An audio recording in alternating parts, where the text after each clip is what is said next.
He always has a grin in his face, but it's a bloody grin, a flesh wound from ear to ear. And it always seems freshly cut, as if someone had stabbed the corners of his mouth just minutes earlier. He has no hair, and more disturbingly, no eyes. It isn't just empty sockets though, there's just no eyes there, as if he isn't even human. Just straight, hard skin where the eyes are supposed to be. He's tall as well, probably about 6'4", and very pale, white as the exposed bone of a broken leg. His thin arms end in very long, pointy fingers with dark nails. Not painted, just rotten. He dresses in dirty gray rags, and if you get close enough, you'll be able to listen to a faint, heavy breathing. I was 6 years old when I first saw him. Woke up at night, and there he was, at the corner of my room. Long arms, barely moving. The dirty white head facing me with no eyes to see. I yelled.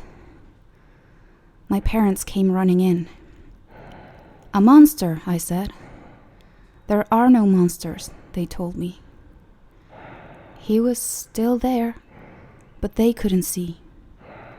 As time went on, they started thinking I was crazy, so I stopped talking about it. Years passed. He would go away sometimes, for a few days, maybe weeks, but sooner or later, wherever I was, he'd appear in the corner of the room, standing, watching. That went on for years. It's the only life I've ever known. The constant fear, the expectation for the day he'd finally do something, hurt me.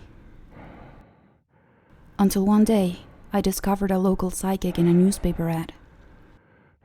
I went to see her, and as soon as I sat down to tell my problem, he appeared. I was scared, but she saw it. She could see him as well. That was a first.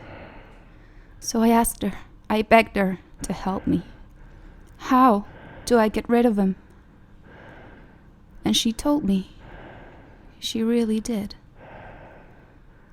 What you must do, she said, is tell people. Tell them how he looks. Describe him as best you can. Really make them visualize it. They'll imagine, and someone someday will get it right. Someone will come close enough, picture just the right appearance. That's what lures him in. Once he's inside your mind, he's inside your life. She told me that when someone pictures him just right, eventually that person will enter a room and he will be waiting there, at the corner, with his bloody grin. And I will be free at last.